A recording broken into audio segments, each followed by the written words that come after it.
Astaghfirullah. Bismillahirrahmanirrahim. Assalamualaikum warahmatullahi wabarakatuh.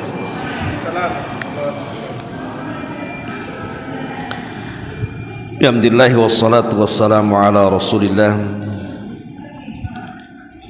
wa ala alihi wa sahbihi wa mawalah wa la hawla wa la quwata illa billahi wa ba'du. Alhamdulillah, segala puja dan puji hanya milik Allah subhanahu wa ta'ala. Salawat dan juga salam kita hadiahkan kepada Rasul kita Nabi besar Muhammad sallallahu alaihi wa ala alihi wasallam.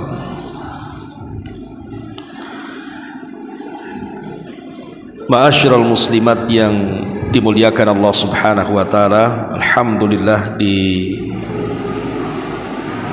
pagi duha ini kita bisa duduk bertolabul ilmi di Masjid Nidaul Ilmi.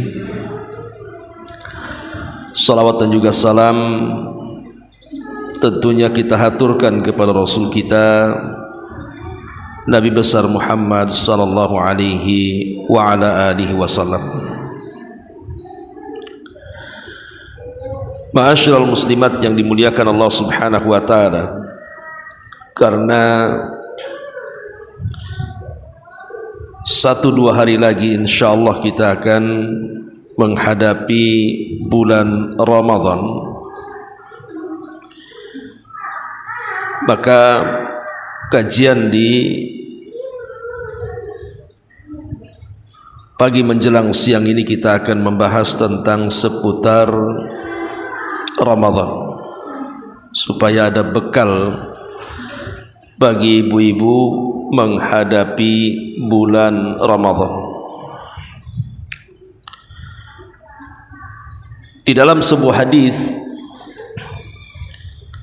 Nabi sallallahu alaihi wasallam bersabda, "Idza ja'akum Ramadan futihat abwabul jannah wa ghulliqat abwabun niran wa suffidati syayatin." Apabila datang bulan Ramadan, maka seluruh pintu-pintu sorga akan dibuka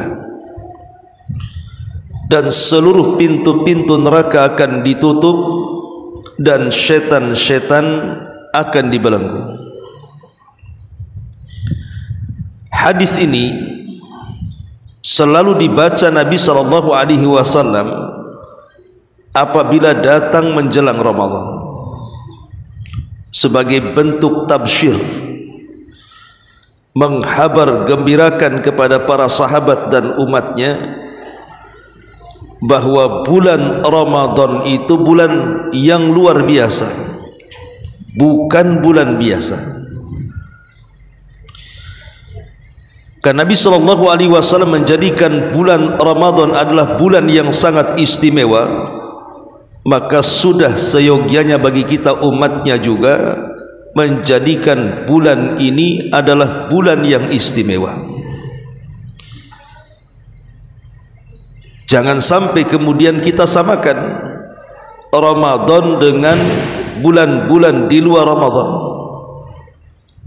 karena bulan Ramadan itu penuh dengan keistimewaan dan kemuliaan di dalamnya. Inilah yang kita akan bahas, apa keistimewaan bulan Ramadan, sehingga Allah subhanahu wa ta'ala pilihkan bulan Ramadan ini khusus untuk umat Islam dan tidak diberikan kepada agama-agama di luar daripada Islam. Ma'asyiral muslimat yang dimuliakan Allah subhanahu wa ta'ala, yang pertama, kenapa bulan Ramadan itu bulan yang sangat mulia? Karena di bulan ini Allah subhanahu wa ta'ala turunkan Al-Quran, dan itu banyak sekali di dalam Al-Quranul Karim yang menjelaskan tentang turunnya Al-Quran itu di bulan Ramadan. Sebut saja dalam surah Al-Baqarah, Allah Subhanahu wa taala berfirman, "Syahru Ramadhan alladzi unzila fihi al-Quran." Bulan Ramadan adalah bulan diturunkannya Al-Quran. Dan lebih khusus lagi Allah Subhanahu wa taala mengatakan, "Inna anzalnahu fi lailatul qadar." Sesungguhnya kami turunkan Al-Quran itu di malam Lailatul Qadar. Dan Lailatul Qadar itu ada di bulan Ramadan, lebih tepatnya di 10 akhir Ramadan, di tanggal-tanggal ganjil 21, 23, 25, 27 ataupun 29. Inilah yang kemudian menjadikan Ramadan ini menjadi pilihan dalam Islam. Karena di zaman jahiliyah, orang-orang jahiliyah itu tidak mengenal Ramadan. Mereka hanya mengenal Ashhur al-Hurum saja. Dzulqa'dah, Dzulhijjah, Muharram dan Rajab. Itu dikenal oleh orang-orang jahiliyah. Tapi Ramadan mereka enggak kenal. Tapi setelah diutusnya Nabi SAW dan Al-Quran turun di bulan Ramadan, barulah kemudian mereka mengenal apa itu Ramadan, di mana bulan Ramadan hanya dimuliakan khusus kepada umat Islam. Bahkan malaikat Jibril alaihi salatu wassalam itu turun setiap bulan Ramadan menemui Nabi SAW, kemudian murajaah bersama Nabi Al-Quran. Terkadang Jibril yang membaca Quran dan Rasul yang mendengarkannya, atau sebaliknya, Rasul yang membaca Quran, Jibril yang mendengarkannya. Begitu mulia Ramadan sampai Jibril turun menemui Rasul setiap Ramadan. Bahkan setelah wafatnya Rasul sekalipun, Jibril selalu turun setiap tahunnya kepada kita. Kapan? Di malam Lailatul Qadar, di malam turunnya Al-Quran. Makanya Allah mengatakan, "Tanazzalul malaikatu warruh." Setiap malam Lailatul Qadar setiap tahunnya, para malaikat itu turun. Dan juga ruh, maksudnya Jibril, memimpin para malaikat untuk turun di malam yang mulia Lailatul Qadar itu. Begitu agungnya Ramadan dengan turunnya Al-Quran ini. Maka saya nasihatkan kepada ibu-ibu, kalau datang bulan Ramadan, prioritaskan Al-Quran. Kalau bisa ibu itu sudah ada niat dari sekarang, kalau bisa Ramadan tahun ini saya bisa menghatamkan Quran sekali ataupun 2 kali. Karena membaca Al-Quran di bulan Ramadan itu memiliki pahala besar. Sering saya katakan, manusia dengan Quran itu kan ada 3 kelompok, Bu. Boleh jadi di antara ibu ada yang lancar baca Qur'annya, karena mungkin dari kecil sudah terbiasa membaca Qur'an. Kelompok yang kedua, boleh jadi di antara ibu itu yang tidak lancar baca Qur'annya. Mungkin baru belajar, atau mungkin malas untuk membaca Qur'an sehingga tidak lancar dia bacanya.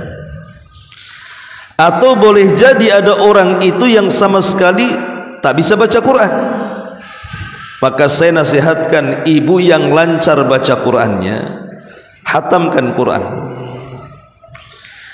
Karena amalan Al-Quran di bulan Ramadan itu yang diprioritaskan adalah kuantitasnya, bukan kualitasnya. Maknanya, kita dengan Al-Quran di bulan Ramadan itu adalah disuruh untuk memperbanyak baca, bukan untuk menggali tafsir. Itulah yang kemudian dicontohkan oleh para ulama salaf. Contoh umpamanya Imam Syafi'i. Imam Syafi'i itu kalau datang bulan Ramadan dia hatamkan 60 kali hatam. Berarti Imam Syafi'i itu menghatamkan Al-Quran satu hari di bulan Ramadan, siang satu kali, malam satu kali. Makanya kalau habis bulan Ramadan 60 hatam Imam Syafi'i membaca Quran. Ini menunjukkan bahwa Ramadan itu adalah bulan Al-Quran dan yang diprioritaskan adalah membaca Al-Quran sebanyak-banyaknya. Kalau bisa menghatamkan sekali, 2 kali atau 3 kali. Atau contoh yang lainnya Imam Bukhari. Imam Bukhari itu menghatamkan Al-Quran di siang hari Ramadan 1 kali, dan di malam hari bulan Ramadan setelah tarawih 3 malam sekali. Itu Imam Bukhari. Beliau memprioritaskan untuk membaca Al-Quran dan berlomba-lomba untuk menghatamkannya. Bahkan Imam Malik apabila datang bulan Ramadan dia liburkan semua kajian hadis dan dia fokus dengan Al-Quran dan membaca Quran dari mushafnya. Padahal Imam Malik hafal Quran. Karena saya katakan yang diprioritaskan dalam Al-Quran di bulan Ramadan itu adalah kuantitas, banyak membaca dan mengejar hataman. Ya tentu dengan tartil. Ini nasihat yang pertama kalau ibu yang lancar baca Qurannya. Bagi ibu yang tidak lancar baca Qurannya, boleh jadi mungkin baru belajar, baru selesai Iqra, tidak perlu malu untuk membaca Quran. Karena Nabi SAW mengatakan, "Walladhi yatata'ta'u fihi lahu ajran."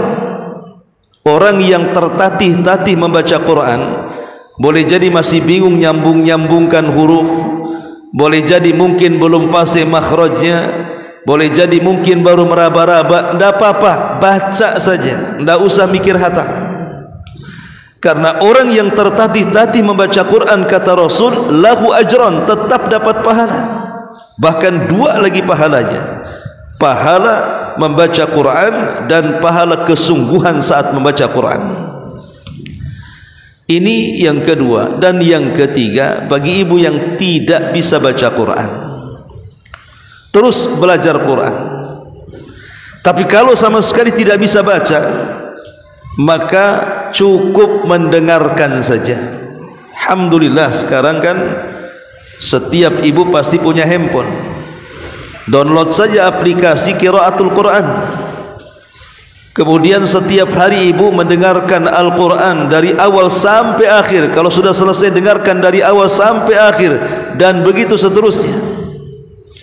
Jangan sampai kemudian di bulan Quran ibu tidak baca Quran, di bulan Quran ibu tidak mendengarkan Quran, maka sangat rugi sekali. Kalau di bulan Quran kita menghajar Al-Quran, meninggalkan Quran, maka nanti di luar bulan Quran kita tidak punya perhatian dengan Quran. Ini yang pertama, Bu ya. Karena Ramadan adalah bulan Al-Quran, maka perbanyak membaca Al-Quran. Bahkan Al-Quran ini saking agungnya, Bu, saking agungnya, di zaman Nabi Al-Quran itu menjadi perhatian Nabi SAW. Satu malam Nabi itu biasa berjalan-jalan di ganggang kota Madinah. Dan di zaman itu hampir tidak ada satu rumah kecuali keluar suara Al-Quran. Sehingga dikisahkan suara Al-Quran yang keluar daripada rumah-rumah para sahabat di malam hari itu seperti suara tawon. Saking hampir semua rumah itu membaca Quran. Satu malam Nabi SAW berjalan, rupanya dia tertarik dengan satu rumah karena bacaan Qur'annya itu sangat indah sekali. Rasul pun tertegun, berdiri lama di samping rumah yang memiliki suara emas itu. Tanpa sadar Rasul berdiri sudah hampir mendekati fajar tuh. Maka Rasul pun bergegas kemudian pulang karena dia harus mengimami solat subuh di Masjid Nabawi. Selesai solat, maka Rasul memanggil pemilik suara emas itu. Rupanya pemilik suara emas itu adalah Abu Musa al-Ash'ari radhiyallahu anhu. Maka Rasul memuji Abu Musa dan mengatakan, "Ya Aba Musa, semalam aku mendengarkan suaramu di samping rumahmu." Kaget Abu Musa al-Ash'ari dan mengatakan, "Sungguh engkau mendengarkan bacaanku semalam ya Rasulullah?" Kata Rasul, "Iya." Maka Abu Musa mengatakan, "Kalau seandainya aku tahu engkau mendengarkan suara bacaan Qur'anku, tentu aku akan lebih memperindah lagi bacaanku." Kata Nabi SAW kepada Abu Musa, "Ya Aba Musa, la sautuka kamizmar min mazamiri ali Daud."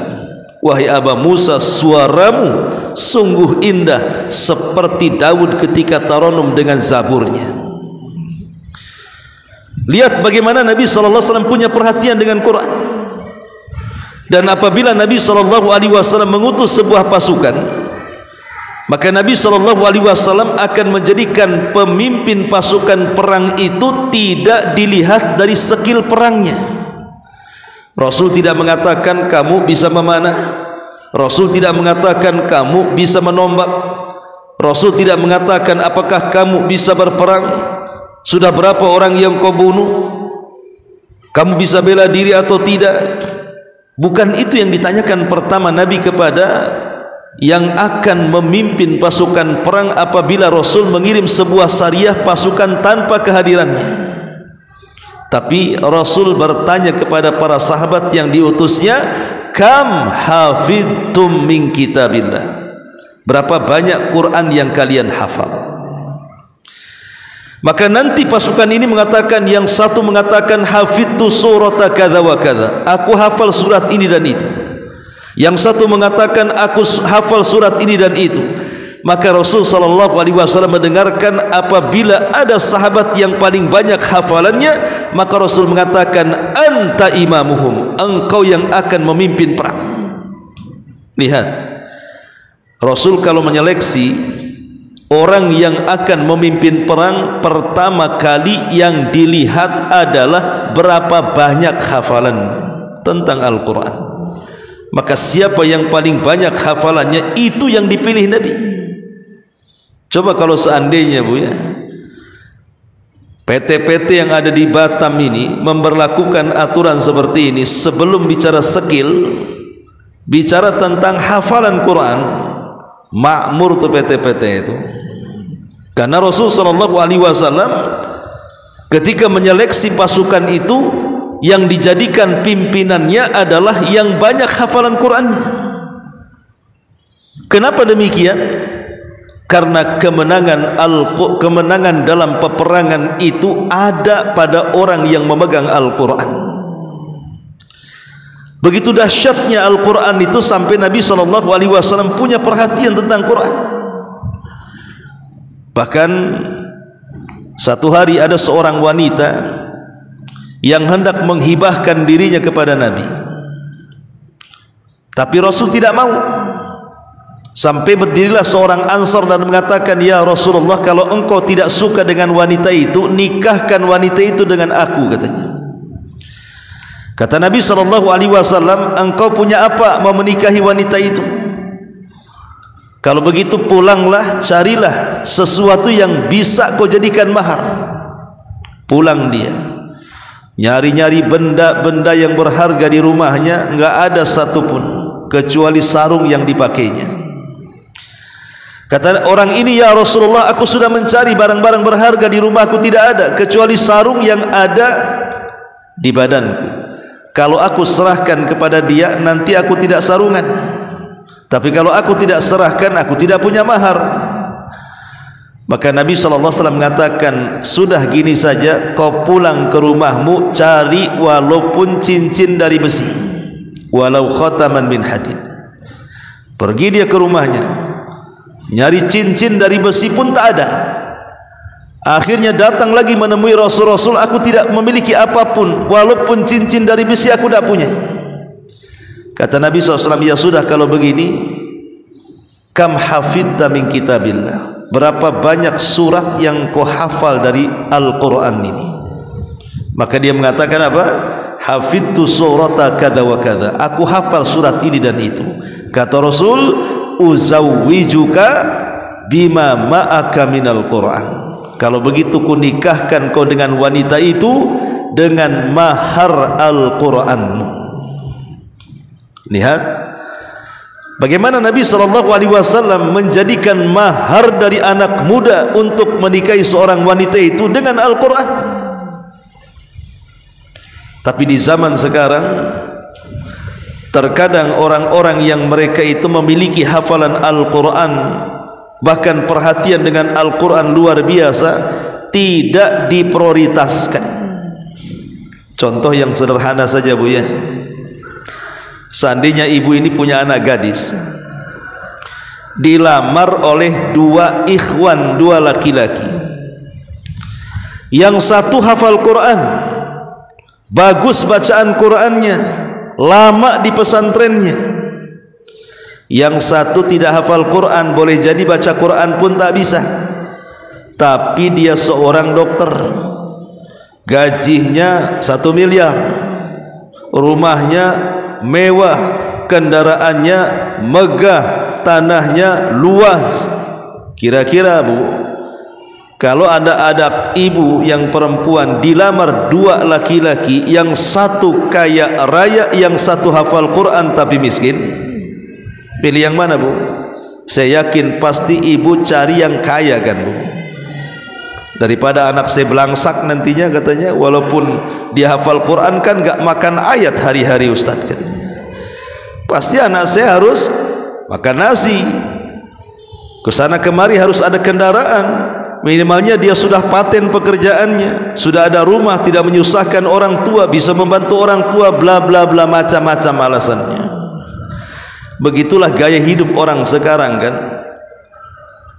Terkadang orang-orang yang punya perhatian dengan Quran itu di masyarakat sudah tidak lagi dipedulikan tuh. Kita lihat gaji guru TPQ, berapa coba gajinya Bu? Dengan gaji dokter, jauh itu, bainas sama was sumur katanya, itu jaraknya antara sumur dengan langit itu Bu. Gaji TPQ 200, 300 sebulan. Coba dokter, gajinya berapa tuh? Puluhan juta. Yang satu menyelamatkan dunianya, yang satu menyelamatkan akhiratnya. Gaji TPQ gitu-gitu saja dia menyelamatkan akhirat anak itu tuh. Sementara dokter kan hanya menyelamatkan dunianya saja. Harusnya yang menyelamatkan akhirat itu kan punya tempat di masyarakat kan. Contoh, ada orang konsultasi sama dokter kan Bu, belum dikasih resep, baru tanya-tanya penyakit 300, 200. Coba ibu konsultasi sama saya pakai WA, Ustadz bagaimana hukum ini, hukum itu, kira-kira ibu transfer uang nggak sama saya itu? Mana ada. Itulah konsultasi agama itu kayaknya nggak ada harganya di masyarakat kita ini. Kalau zaman bahula, zaman dulu, ulama itu memang dimuliakan. Itulah menunjukkan bahwa perhatian masyarakat kepada agama ini semakin berkurang, tidak lagi menghargai orang-orang yang peduli dengan agama. Ma'asyiral muslimat yang dimuliakan Allah Azza wa Jalla, ini yang pertama, bahwa jadikan bulan Ramadan bulannya Al-Quran. Ini yang pertama. Yang kedua,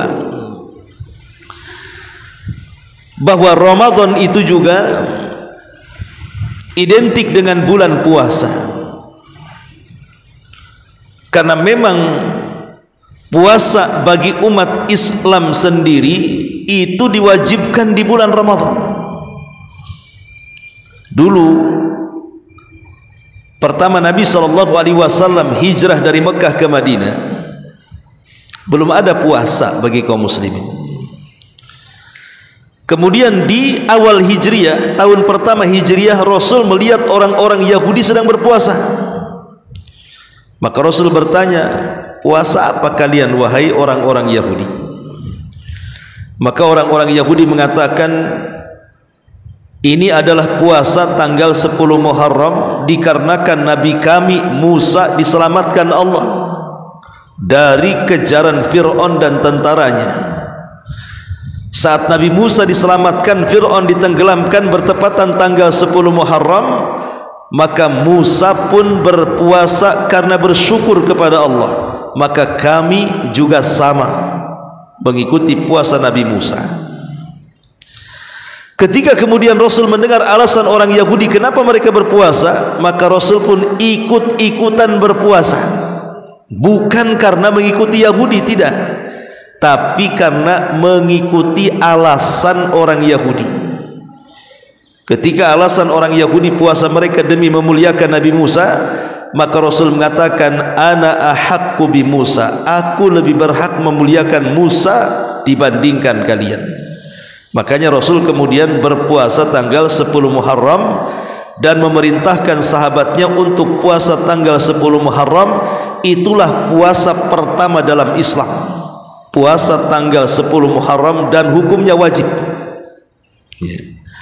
Tapi setelah kemudian tahun kedua Hijriah turun ayat surah Al-Baqarah, faman syahida minkumus syahra falyasum ya ayyuhalladzina amanu kutiba alaikumus siyam kama kutiba alal ladzina min qablikum la'allakum tattaqun. Turun tentang perintah puasa. Maka puasa tanggal 10 Muharram dimansuh hukumnya, tidak wajib menjadi sunnah, karena umat Islam punya puasa sendiri 1 bulan lamanya. Mulai 1 Ramadan sampai akhir Ramadan diwajibkan bagi umat Islam. Tetapi awal kewajibannya tidak ada paksaan kepada para sahabat. Yang mau puasa silahkan, yang tidak puasa tidak apa-apa. Tapi bagi yang tidak puasa harus bayar fidyah. Itu di permulaan perintah puasa. Dan diperintahkan kalau mereka berpuasa, maka ketika datang waktu maghrib, maka mereka tidak boleh tidur. Kalau sampai tidur setelah maghrib, maka setelah tidur dilarang makan dan dilarang minum serta dilarang menggauli istrinya. Tentu hal ini membuat berat para sahabat. Akhirnya turun ayat, uhilla lakum lailatas siyam ar-rafathu ila nisaikum. Turun ayat pemansuhan hukum itu, bahwa siapapun yang puasa sampai maghrib, setelah maghrib sampai terbit fajar, silahkan makan, silahkan minum, silahkan gauli istri-istri kalian. Memang agak berat permulaan orang yang berpuasa itu, tapi setelah itu Allah tahu kadar kemampuan manusia, makanya Allah ringankan. Yang ingin saya nasihatkan dalam puasa ini, saya kira insya Allah saya, ibu-ibu atau siapapun yang mengaku Islam, kalau datang bulan Ramadan mesti puasa lah ya. Tapi yang ingin saya katakan, Bu, orang berpuasa ini kan ada 3 macam. Pertama, orang yang hanya sekedar memperhatikan perutnya saja. Itulah yang disebut dengan saumul awam, puasanya orang-orang awam. Apa maksudnya? Puasa orang awam itu, pertama, dia hanya sekedar menahan lapar, menahan haus, menahan syahwat, tanpa peduli mau dapat pahala mau tidak. Dan ini puasa kebanyakan. Kebanyakan manusia berpuasa hari ini itu tidak peduli soal pahala. Yang penting dari terbit fajar sampai terbenam matahari, saya tidak makan, saya tidak minum, saya menahan syahwat dengan pasangan, ya sudah selesai. Ini puasa yang seperti ini, Bu, ini tidak akan berpahala. Jadi hanya sekedar menggugurkan kewajiban saja. Sebab puasa orang yang seperti ini biasanya mereka masih suka melakukan kemaksiatan. Yang penting tidak batal. sehingga mereka masih ghibah, masih dusta, matanya masih melihat yang haram, telinganya masih mendengar yang haram, nggak peduli, karena dikiranya yang penting menahan lapar, menahan dahaga, menahan syahwat, selesai. Mau ghibah mau apa terserah. Kan ghibah tidak membatalkan puasa, Ustaz. Iya, ghibah tidak membatalkan puasa, tapi menghilangkan pahala puasa. Ini yang pertama. Yang kedua, ada namanya puasa khawas, puasanya orang khusus. Puasanya orang khusus itu bukan hanya sekedar berpuasa perutnya, tapi juga berpuasa pandangannya, berpuasa pendengarannya, berpuasa lisannya, berpuasa tangan dan kakinya. Satu sisi mungkin dia sudah menahan lapar, menahan haus, menahan syahwat, tapi dia berusaha menahan pandangannya juga. Ikut puasa pandangannya, tidak memandang sepandang-pandangnya. Telinganya juga ikut berpuasa, tidak mendengar sedengar-dengarnya. Lisannya juga ikut berpuasa, tidak bicara seomong-omongnya. Kakinya juga ikut berpuasa, tidak melangkah selangkah-langkahnya. Ada batasannya. Oh, ini yang boleh dipandang, ini yang tidak boleh. Ini yang boleh didengar, ini yang tidak boleh. Ini yang boleh dibicarakan, ini yang tidak boleh. Ini jalan yang boleh dilangkahkan kakinya, ini tidak boleh dilangkahkan. Lah, kalau sudah puasa meningkat dari puasa perut kepada puasa anggota badan, berarti puasa ibu itu bukan hanya mengejar sahnya saja, tapi lebih daripada itu mengejar pahalanya juga. Syukur-syukur ke kelompok yang ketiga yang disebut khawasul khawas namanya. Lebih khusus lagi itu. Apa itu? Bukan hanya perutnya yang dijaga, bukan hanya anggota badannya saja yang berpuasa, sampai ke tingkat hatinya dia berpuasa. Kalau seandainya kita bisa berpuasa tiga-tiganya, perutnya berpuasa, anggota badannya berpuasa, hatinya pun berpuasa, berarti ibu sedang berpuasa. Ini tingkatan khawasul khawas, kesempurnaan orang yang berpuasa. Karena kalau ada yang bertanya, Ustaz, saya berpuasa nih, apakah sah puasa saya? Jawabannya enteng. Asal ibu mendatangkan syarat rukun wajib, sah puasa itu. Dan juga meninggalkan pembatal-pembatalnya. Tapi kalau pertanyaannya, Ustaz, puasa saya berpahala atau tidak? Lah, itu ditentukan dengan tingkatan-tingkatan puasa tadi. Kalau ibu berpuasa badannya selain daripada perutnya, kemudian ibu berpuasa hatinya selain juga berpuasa badannya, insya Allah pasti berpahala. Kenapa demikian? Karena ada hadis yang mengatakan, rubba shaimin laisa lahul jaza illal ju'i wal ats. Berapa banyak, kata Rasul, orang yang berpuasa tidak berpahala, hanya lelah letih menahan lapar dan dahaga saja. Kenapa demikian? Karena ada hadis yang lain mengatakan, malam yada' qaulaz zur wal amala bihi falillahi falaysa lillahi an yada'a ta'amahu wa syarabahu.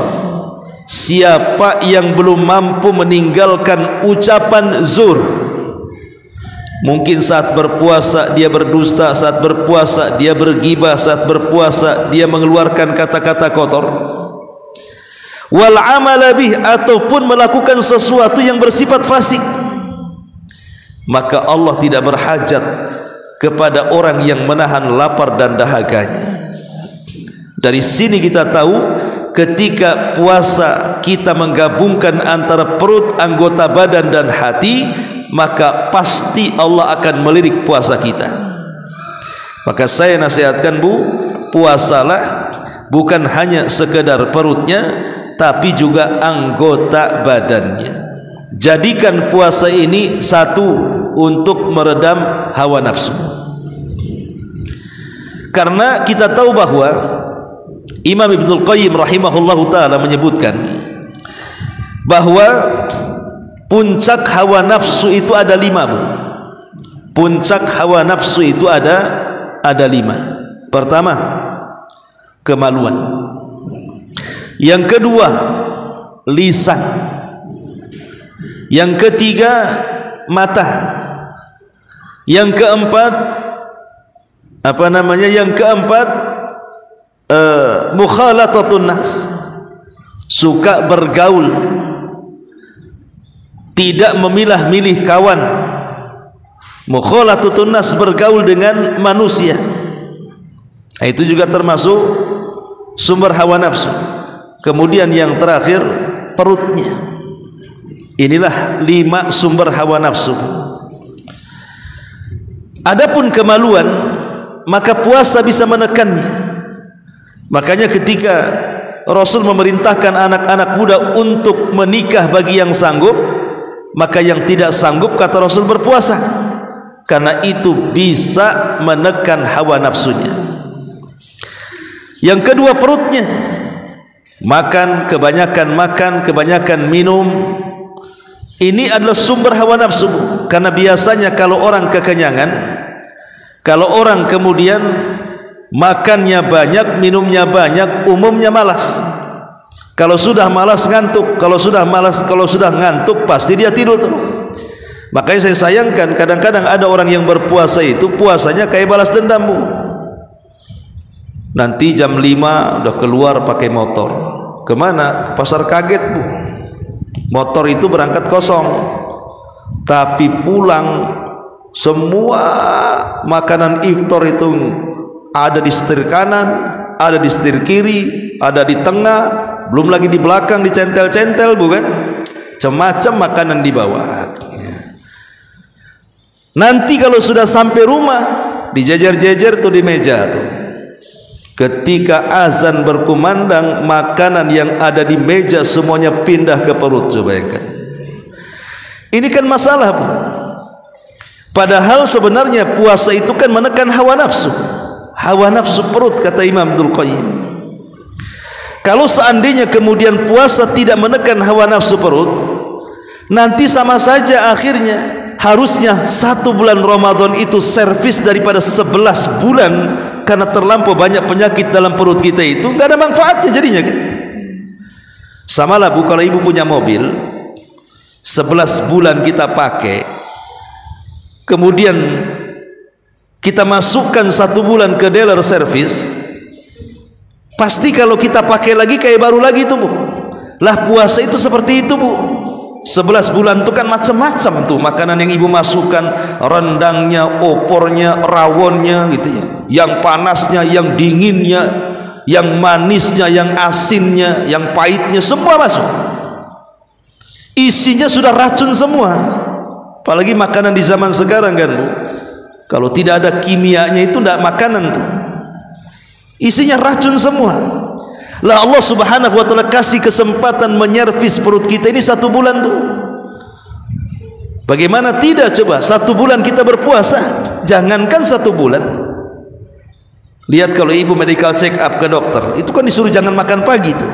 Alasannya kalau makan pagi nanti darahnya kotor, kalau tidak makan darahnya bersih. Lah bayangkan puasa sehari saja membersihkan darah, ini 1 bulan tuh. Ini baru 1 dari ditinjau dari kesehatan kan, belum lagi yang lainnya. Makanya harusnya momen Ramadan itu bisa menahan syahwat makannya, supaya membedakan kebiasaan Ramadan dan di luar Ramadan, agar puasanya itu menjadi servis perut kita selama 1 bulan. Ini aneh, di luar Ramadan kolesterol tak naik, di Ramadan naik pula kolesterol. Di luar Ramadan gula darah naik, tidak naik, masuk Ramadan naik pula tuh gula darah. Di luar Ramadan berat badan tak naik, di Ramadan pula berat badan naik. Kan aneh ini. Makanya saya sering nasihatkan ibu, kalau besok kan Sabtu nih ya, Ramadan insyaallah ya, bisa Sabtu bisa Ahad kan begitu ya, beli timbangan, Bu. Coba ibu timbang, Bu. Timbang di awal Ramadan berapa berat badannya, nanti di akhir Ramadan berat badannya berapa, nyusut atau ngembang tuh. Kalau ngembang berarti ibu ya belum bisa nahan syahwat makannya itu. Berarti itu namanya puasa balas dendam, Bu. Seolah-olah ibu katakan di siang hari, nggak apa-apa, aku lapar katanya. Nanti awas kalau datang maghrib. Itu kan masalah, Bu, kalau ngomong begitu tuh. Jadi jangan sampai di siang hari mati-matian kita menahan lapar, di malam hari mati-matian kekenyangan. Kalau sudah begitu nanti sholat tarawihnya bermasalah. Maka puasa itu bisa menahan hawa nafsu perut harusnya, ya. Kemudian yang ketiga, hawa nafsu yang ketiga adalah lisan. Orang yang berpuasa itu bisa menahan lisannya, karena biasanya orang yang berpuasa itu kan bukan bawaannya itu haus. Kalau bawaannya haus berarti malas bicara. Kalau sudah malas bicara, ya malas juga mau gibahin orang kan. Lah dengan puasa itu bisa mengerem akhirnya. Makanya saya curiga kalau ibu-ibu bulan Ramadan kok masih ngerumpi bisa sejam 2 jam nih, bu puasa atau enggak nih? Karena biasanya bawaannya orang yang puasa itu biasanya sambil diam itu ngumpulin ludah ditelan, nanti dikumpulin lagi ditelan lagi. Kan begitu ya orang puasa itu. Saking hausnya nelan-nelan ludah sendiri itu. Makanya orang yang puasa itu biasanya malas ngomong. Dari sini juga nafsu yang ada pada lisan itu sebenarnya bisa diatasi dengan puasa. Begitu juga hawa nafsu mata, fudulul manam, kata ulama, banyak tidur. Karena biasanya orang lapar itu susah tidur. Berarti hawa nafsu yang ada di mata bisa ditekan dengan puasa. Termasuk yang terakhir mukhalatatun nas, bergaul dengan manusia. Kalau di luar Ramadan bisa jalan sana jalan sini dengan kawannya, bisa janjian di sini janjian di sana. Kalau sudah Ramadan orang puasa kan malas mau keluar, apalagi panas-panas diajak jalan mana mau kan itu. Jadi itu semua bisa ditekan. Kalau seandainya kemudian sumber-sumber hawa nafsu ini bisa ditekan dengan puasa, wajar kalau seandainya hikmah dari puasa itu melahirkan takwa, la'allakum tattaqun, agar kalian bertakwa. Ini yang kedua, Bu, ya.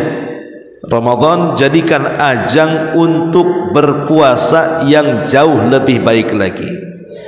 Kalau tahun kemarin mungkin puasa kita tidak sehusyuk tahun sekarang, maka tahun sekarang harus lebih baik dibandingkan tahun kemarin.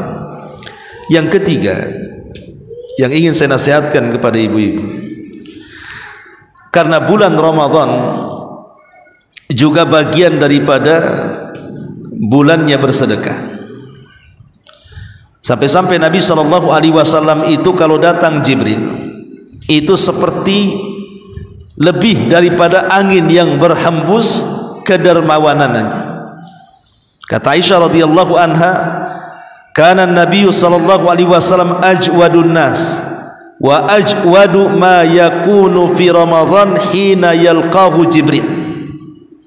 Kata Aisyah radhiyallahu anha, Nabi ini di luar Ramadan sudah dermawan, tapi kalau datang Ramadan lebih lagi dermawanannya, dan puncak kedermawanan saat Jibril datang menemui dia, melebihi angin yang berhembus.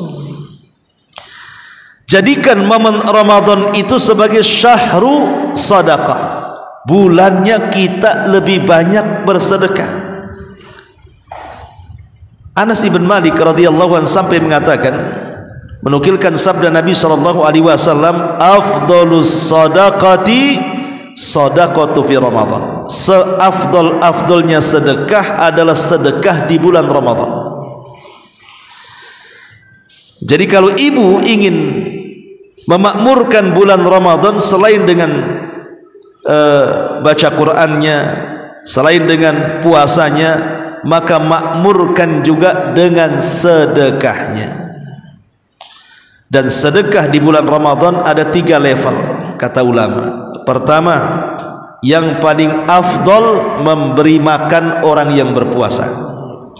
Dari semua sedekah di bulan Ramadan, yang paling afdol memberi makan orang yang berpuasa. Jadi kalau ibu Allah lebihkan rizkinya, jangan bersedekah ke tempat lain dulu, fokuskan kepada yang satu ini, kasih makan orang puasa.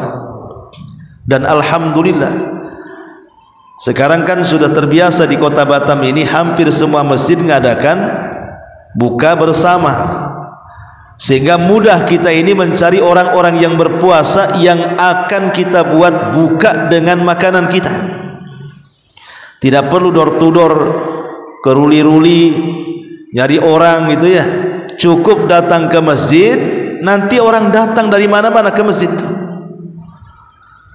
Dan pahalanya besar, kata Nabi SAW, man fattara sha'iman kana lahu ajru sha'im.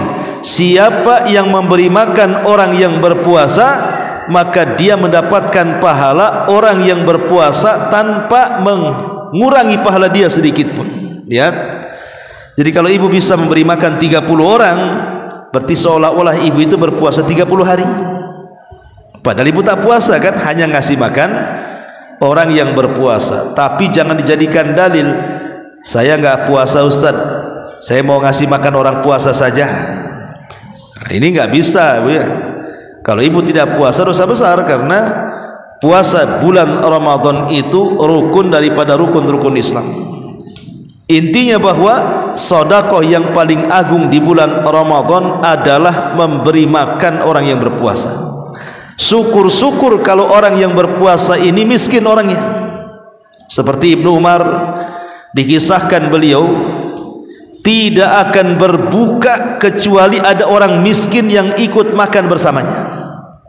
Jadi setiap hari Ibnu Umar itu mencari orang. Kalau sudah mendekati maghrib, dia cari orang miskin, siapa yang paling miskin, dibawa, digeret ke rumahnya, suruh buka sama-sama. Bahkan ada seorang sahabat, saya lupa namanya, setiap hari dia harus memberi makan 50 fakir miskin. Dan ini menunjukkan bahwa seafdol-afdolnya sedekah di bulan Ramadan menyediakan iftar.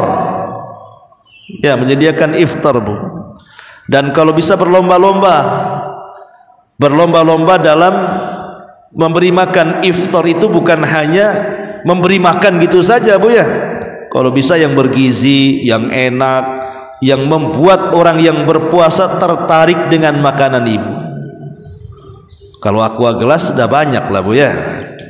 Apalagi ada yang nyumbang banyak, nanti ibu kasih ke masjid nggak diminum 1 bulan, malah sampai Syawal tak diminum tuh. Kalau aqua gelas tuh, ya minimalnya buatlah minuman-minuman itu kayak pelangi, Bu. Nampak merahnya, nampak kuningnya, nampak hijaunya, kan penasaran orang puasa tuh. Apalagi memang enak, pasti ditunggu lagi besoknya kan. Begitu juga makanan itu, pasti makanan-makanan yang aneh-aneh, yang lezat-lezat itu yang diburu tuh. Enak tuh katanya, itu makanan uminya siapa? Oh, Ummu Anu. Itu pun jadi rangsangan tuh. Ini yang pertama, Bu. Yang kedua, sedekah yang terbaik setelah memberi makan orang yang berpuasa adalah memberi makan orang yang sahur. Memberi makan orang yang sahur. Alhamdulillah hampir setiap masjid, saya kira di kota Batam ini, ada orang itikaf. Lah itu kesempatan kita memberi makan orang yang sahur itu. Datang saja ke pengurusnya, Pak, saya titip uang sahurnya orang-orang yang itikaf, saya yang tanggung, tolong uang ini berikan makanan sahur untuk mereka. Alhamdulillah, Allah mudahkan ya. Allah mudahkan memberi makan sahur sekarang kan, karena hampir setiap masjid orang buat itikaf tuh. Kemudian yang ketiga, baru sedekah secara umum. Mungkin memberi baju kepada anak yatim supaya nanti lebarannya dia senang, memberi makan membantu orang-orang fakir, miskin, dan begitu seterusnya. Maka itu level ketiga. Level pertama memberi makan orang yang puasa, level kedua memberi makan orang yang sahur, dan level ketiga secara umum sedekah. Ya, mungkin untuk pembangunan masjid, untuk pembangunan musola, untuk pembangunan madrasah, pesantren, dan yang semacamnya. Ma'asyiral muslimat yang dimuliakan Allah Subhanahu wa taala. Jadi bulan Ramadan adalah bulannya bersedekah. Yang namanya sedekah, Bu, itu kan ada dua ya. Ada sedekah materi, ada sedekah non materi. Dan yang diprioritaskan di bulan Ramadan itu sedekah dengan materi. Ya, maksudnya tadi memberi makan orang yang buka, memberi makan orang yang sahur, membantu orang yang susah gitu ya. Tapi kalau Allah takdirkan saya tidak sanggup Ustaz, untuk makan sendiri saja saya tak bisa, maka ibu bisa bersedekah dengan non materi. Seperti apa? Seperti menyebarkan salam, tersenyum kepada saudaranya. Bukankah Rasul yang mengatakan tabassumuka fi akhika shadaqah, lemparan senyummu kepada saudaramu itu sedekah. Mengajak manusia kepada kebaikan, ayo ini Ramadan kita tarawih pamannya kan, ataupun pamannya mencegah manusia dari kemungkaran, memperbanyak zikir, tahlil, takbir, tahmid dan yang semacamnya, itu juga bagian daripada sedekah. Maka jadikan bulan Ramadan adalah bulan sedekah, baik bersifat materi ataupun non materi. Ini yang ketiga. Yang keempat yang ingin saya nasihatkan ke ibu-ibu juga, karena Ramadan adalah juga bulannya qiyamul lail, bulannya salat malam, maka makmurkan Ramadan itu dengan salat malam. Jangan malas-malasan. Karena begini Bu, boleh jadi di antara kita selama 11 bulan itu tidak pernah melaksanakan tahajud. Ada mungkin di antara kita selama 11 bulan itu sama sekali enggak tahajud, sehingga catatan dalam buku kita itu tidak ada catatan tahajud sama sekali. Padahal Rasul mengatakan syaraful mu'min qiyamuh bilail, kemuliaan seorang mukmin itu karena dia salat malam. Lah di bulan Ramadan Allah kasih kesempatan supaya kita terbiasa dengan tahajud, sehingga Allah tarik waktu tahajud dari sepertiga malam ke setelah Isya, supaya orang-orang yang tidak pernah tahajud itu diberikan kesempatan bisa tahajud. Dan ini rahmat dari Allah, memberikan waktu tahajud dimulahkan setelah Isya kan, supaya jangan sampailah catatan kita di hadapan Allah itu tidak ada catatan sholat malamnya. Makanya dibuatnya Ramadan itu sebagai syahrul qiyam, bulannya orang yang melaksanakan qiyamul laili. Ma'asyiral muslimat yang dimuliakan Allah subhanahu wa ta'ala. Dan memang disunahkan atau dianjurkan sih sholat tarawih itu memang di masjid bagi laki-laki dan perempuan di rumah. Tapi kalau ada yang menjadikan khusyuknya sholat di masjid, maka lebih baik sholat tarawih itu di masjid, walaupun perempuan. Kalau memang sholat di masjid ada yang mengundang kepada khusyuk dibandingkan sholat sendiri di rumah. Contoh umpamanya di masjidnya imamnya enak, imamnya tartil, imamnya juga kalau bacaannya makhrajnya bagus gitu ya. Kemudian ada kajian lagi umpamanya. Sementara di rumah ibu tak punya hafalan, hafalannya wadduha dengan inna a'tainah, ya tidak mungkin itu boleh diulang-ulang 11 rakaat kan Bu ya. Otomatis kalau sholat di masjid ada pendorong yang lebih khusyuk, maka sebaiknya Bu datang ke masjid supaya betul-betul mendapatkan nuansa Ramadan juga. Kecuali kalau ibu mamanya ya satu keluarga hafal Quran, anak-anak perempuannya ya bolehlah kan begitu ya. Tapi biasanya kalau sudah sholat di rumah Bu, bulan Ramadan dengan sholat di masjid itu akan beda. Nuansa Ramadan itu lebih kental di masjid ya. Makanya puasa Ramadan bukan hanya puasanya, pentingkan juga tarawihnya, karena tarawih itu untuk menyempurnakan puasa itu sendiri. Dan sama dengan yang lainnya, ada juga istilah-istilah tarawih itu Bu. Kita tahu bahwa istilah tarawih itu kan ada 3 macam juga. Ada namanya tarawih ala Nabi, ada tarawih ala sahabat, ada tarawih ala kita nih. Adapun tarawih ala Nabi, Nabi itu kalau tarawih bu, rakaatnya sedikit, panjang bacaannya. Itu Nabi itu kalau tarawih, rakaatnya tak banyak. Aisyah radhiyallahu anha mengatakan Rasul tidak pernah menambah dari 11 rakaat. Dalam riwayat 13 rakaat. Jadi tarawihnya Rasul itu sedikit rakaatnya, panjang bacaannya. Dan itu pernah disaksikan Hudzaifah ibn Yaman, pernah sholat di belakang Nabi. Rasul membaca dalam satu rakaat itu 3 surat berturut-turut, Al-Baqarah, Al-Imran, An-Nisa. Bayangkan 3 surat berturut-turut, Al-Baqarah, Al-Imran, An-Nisa, baru ruku. Itu satu rakaat. Gimana kalau 11 rakaat? Saya yakin bu, kalau seandainya imamnya kayak Nabi, satu rakaat 3 surat, bukan qul huwallahu, qul a'udzu birabbin nas, qul huwal falaq, bukan, maksudnya Al-Baqarah, Al-Imran dan An-Nisa. Saya kira ibu risen mungkin sholat di masjid, di rumah aja kan begitu ya. Tapi itulah Nabi mengajarkan sholat malam itu memang seperti itu, dipanjangkan bacaannya, sedikit rakaatnya. Yang kedua, tarawih ala sahabat dibalik, mereka banyak rakaatnya tapi disederhanakan bacaannya.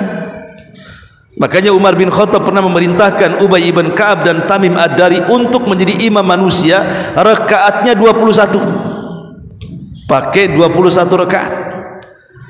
Tapi sahabat mengatakan sesederhananya bacaan para sahabat dimulai daripada ba'da isya, diakhiri menjelang fajar. Itu sudah paling sederhana tuh bacaannya tuh. Tapi satu malam suntuk mereka sholat. Hebatnya para sahabat. Celakanya ada tarawih ala ibu-ibu, ala kita, ya, sudah pendek bacaannya, kemudian juga ambil yang sedikit rakaatnya, dibuat cepat kilat pula gerakannya. Nah ini kan masalah nih, ya. Pendek bacaannya, sedikit rakaatnya, kilat gerakannya. Nah, itu. Kalau bisa 7 menit 23 rakaat, seperti yang di YouTube tuh. Saya perhatiin yang di YouTube itu bu, ibu bisa buka YouTube tuh bu. Salat tarawih tercepat di dunia itu, diketiknya seperti itu. Salat tarawih tercepat di dunia hanya ada di Indonesia. Itu 7 menit 23 rakaat bu. Saya perhatiin bu, bacaan tarawihnya itu bu, yang kedengaran cuma 2, Dhalin sama Amin. Kapan baca ininya, suratnya tuh? Itu aja tuh. Kemudian baru ruku sudah itidal, baru itidal sudah sujud. Kapan dia bacaannya? Nggak ada tumaninah sama sekali. Luar biasa gitu. Tapi banyak pula yang tarawih kayak gitu tuh bu. Banyak bu. Ya kalau seandainya usia-usia 70 tahun, 80 tahun ikut di belakang imam kayak gini bu, nggak sakit pinggang tuh. Ya, jadi tarawih itu janganlah ikut cara manusia, ikut cara Nabi atau cara sahabat. Karena bagaimanapun dalam urusan solat Rasul mengatakan sallu kama ra'aitumuni usolli, solatlah kalian sebagaimana kalian melihat aku solat. Walaupun tidak sama dengan cara Nabi atau para sahabat, minimalnya meniru mereka lah semampu kita. Jangan membuat cara yang tidak pernah diajarkan Nabi. Karena cara 7 menit 23 rakaat itu kalau secara hukum tidak sah tuh. Kenapa tidak sah? Karena tidak tumakninah. Sementara tumakninah dalam solat itu rukun, khusyuk dalam solat itu rukun, ya. Ma'asyiral muslimat yang dimuliakan Allah Subhanahu wa taala, ini yang keempat, perhatikan tarawih. Walaupun ibu tidak tarawih di masjid, di rumah umpamanya, jangan sampai tinggalkan tarawih. Ini yang keempat. Kemudian yang kelima, i'tikaf, ya. Kalau memang Allah Subhanahu wa taala mungkin diberikanlah kepada ibu itu suami yang baik, ya, mengajak i'tikaf ke masjid, sama-sama suami istri ke masjid. Makanya Nabi SAW di 10 terakhir Ramadan diajak istri-istrinya i'tikaf. Dan semua istri Nabi SAW beriktikaf di 10 akhir Ramadan. Bahkan saat Rasul meninggal, semua istrinya melanjutkan iktikafnya Nabi sampai meninggal juga. Kenapa kemudian saya sarankan ibu jangan tinggalkan iktikaf? Okelah mungkin siang hari ibu sibuk di rumah, tapi di malam hari kalau memang suami ngajak, datang ke masjid. Karena biasanya hanya orang yang i'tikaf yang mendapatkan Lailatul Qadar. Hanya orang-orang yang i'tikaf itu biasanya orang yang mendapatkan Lailatul Qadar. Orang yang tidak i'tikaf susah mendapatkan Lailatul Qadar. Karena orang kalau sudah di luar masjid, apalagi di rumah, memungkinkan ibadah itu tidak akan maksimal. Nanti baru baca Quran sedikit ngantuk tidur, ya Bu ya. Ya, nanti lagi baca Quran lapar pengen apa langsung nyerbu dapur. Ya, namanya di rumah. Kadang-kadang tidak punya adab. Kalau di masjid itu kan tidak bisa karena hati kita dijaga. Makanya Abu Hurairah mengatakan kami kalau sedang berpuasa lebih suka tinggal di masjid. Kenapa? Nutahhir qulubana, untuk membersihkan hati kami.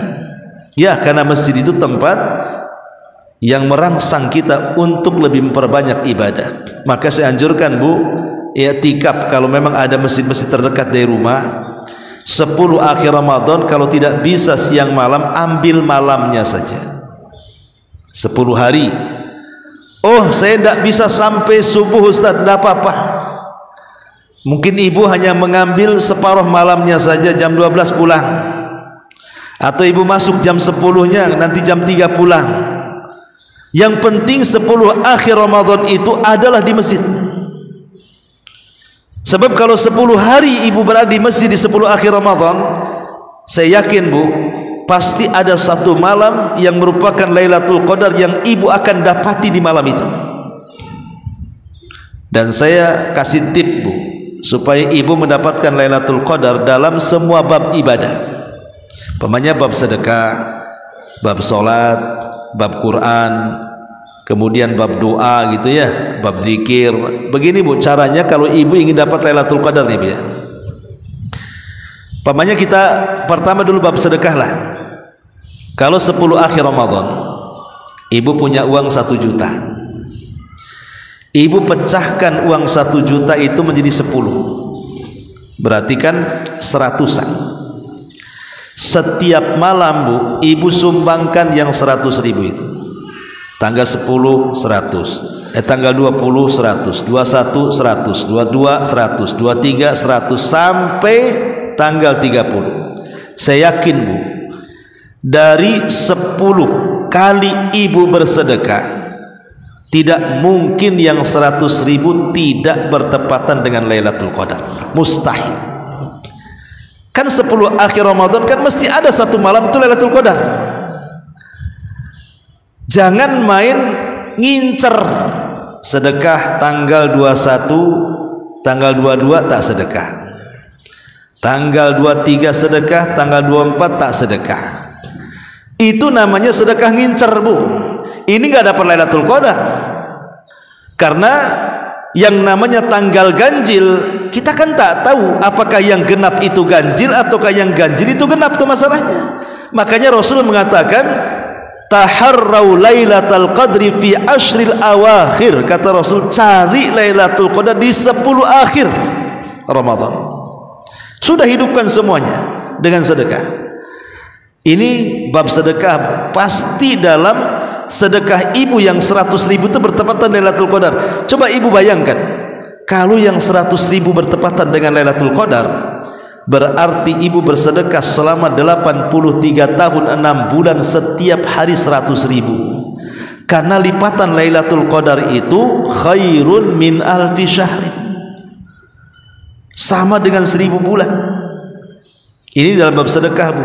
Oke, sekarang kita masuk dalam bab sholat.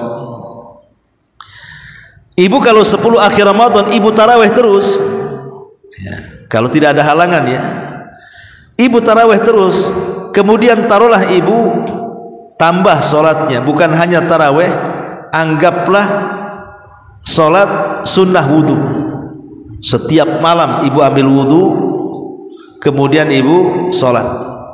Nanti besoknya ambil wudu, sholat lagi. Besoknya ambil wudu, sholat lagi. Besoknya ambil wudu, sholat lagi. Selama 10 hari. Di 10 malam terakhir Ramadan di malam hari, saya yakin Bu, pasti ada yang bertepatan dengan Lailatul Qadar itu. Coba bayangkan kalau seandainya bertepatan dengan Lailatul Qadar, seolah-olah ibu sholat sunnah wudu selama 83 tahun itu lamanya. Masya Allah.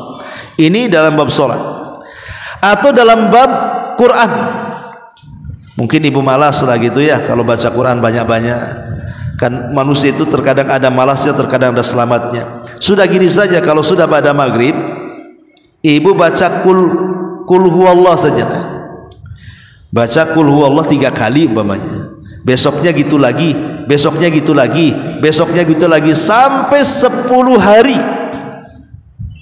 Padahal orang yang membaca kul hu itu pahalanya sama dengan sepertiga Quran. 2 kul 2/3, 3 kul sempurna tuh Quran. Berarti setiap malam tidak mungkin ada yang tidak bertepatan dengan Lailatul Qadar. Bacaan kul huwallah kita itu. Begitu juga dalam bab zikir. Intinya seluruh malam di 10 akhir Ramadan adalah ibadah yang dirutinkan selama 10 hari. Entah dari sedekahnya, entah dari solatnya, entah dari zikirnya, entah dari baca Qur'annya, dan begitu seterusnya.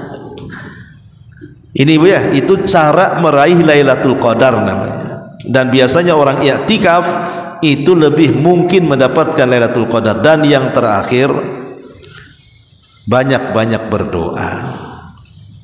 Kita tahu bahwa Ramadan itu tempat turunnya rahmat, tempat turunnya maghfirah, tempat turunnya pembebasan kita dari api neraka, itkun minan nar. Maka banyak-banyak berdoa. Pertama minta rahmat, yang kedua minta ampun, dan yang ketiga minta dibebaskan dari api neraka. Inilah ibadah-ibadah yang sangat dianjurkan apabila datang bulan Ramadan. Wallahu a'lam bishawab. Mudah-mudahan ada manfaatnya. Sebelum saya tutup kuliah, silakan ibu-ibu kalau ada yang mau bertanya.